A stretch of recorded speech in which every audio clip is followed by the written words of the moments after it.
4. jaanuari õhtul saabus eestlaste grupp Marrakechi Marokos. See linn jäi meie koduks mitme päeva jooksul, kujutades endast leebet sissejuhatust elule Aafrika mandril. See on siis meie esimene õhtusöök Aafrikas.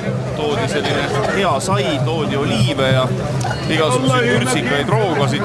Tuuakse ilmselt veel, et kõik on väga suured sõbrad, kui on raha. Thank you very much. I like Tumania. I like too. We like too. والله العظيم الا درت معاك المزيان صاحبنا اخويا ما كسابي الله يهديك اخويا. Esimene mulje, mis jääb, on see, et lõhn on hoopis teistsugune. Mitte ainult toidulõhn on hoopis teistsugune kui Euroopas. See ei ole üldse halb, vaid lihtsalt täiesti teistsugune. Lõhna emotsioon võib olla väga tugev. Õhtusöök oli külluslik, kuid õpetas meid mõistma, et Aafrikas ei järgita euronõudeid. Sai näiteks võeti maast korvist ja pandi ülejäänu siia hiljem tagasi, hea jälle võtta. Aga mis siin ikka viriseda? Tasub hoopis meeles pidada, et Aafrikas ei maksa kõike süüa ega juua kraanivett, sest kanalisatsioon ja veevarustus lähevad seal maal kergesti sassi. Hommik lasi linnal paista hoopis teistsugusena. Väljak, kus me vaevalt 10 tundi tagasi heinet võtsime, oli muutunud turistide meelitamise paigaks.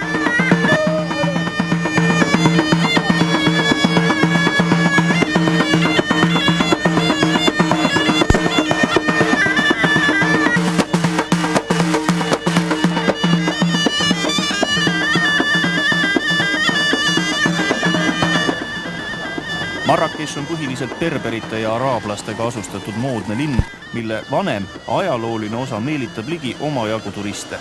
Vanalinna labürindilaadsetesse tänavate võrku oleks me peaaegu jäänudki. No siia me jäämegi nüüd. Selles saates me sureme.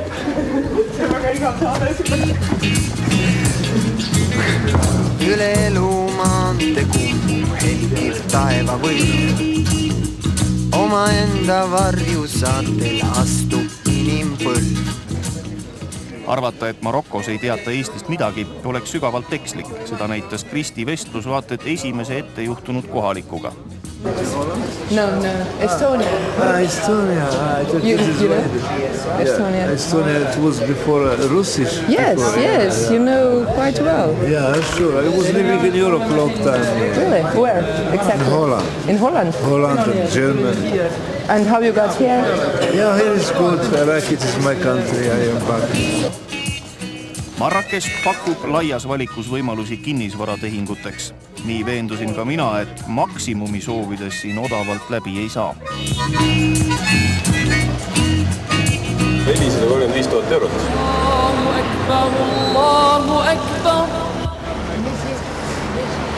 Allahu Akbar. Me oleme sattunud islami maailma ja Eesti meestel on kohe mure. Õlut ei ole kuskilt võtta. Selline see lugu tõesti on. Me läbime 3 riiki, kus alkoholi praktiliselt ei müüda.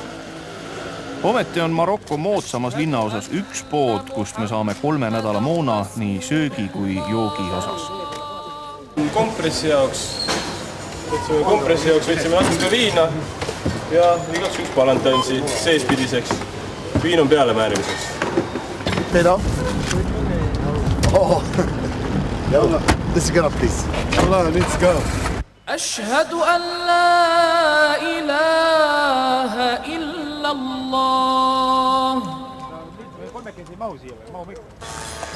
أشهد أن محمدا رسول الله.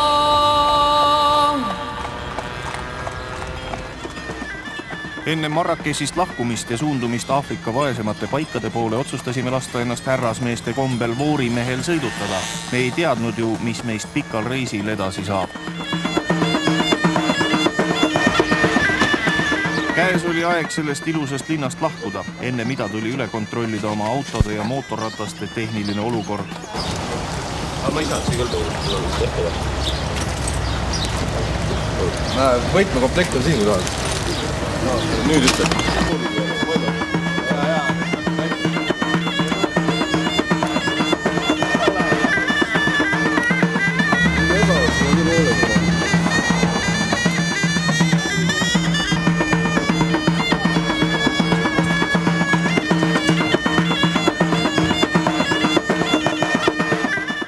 Algab sõit üle Atlase mägede Sahara kõrbe poole.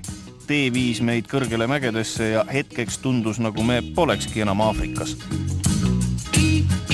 Me oleme nüüd alustanud oma teekonda Marrakechist Kesk-Aafrika poole, oleme praegu Atlase mäestikus, siin on kuskil kõrgust üle merepinna võib-olla paar tuhat meetrit ja vaade missugune, tohutult hea õhk.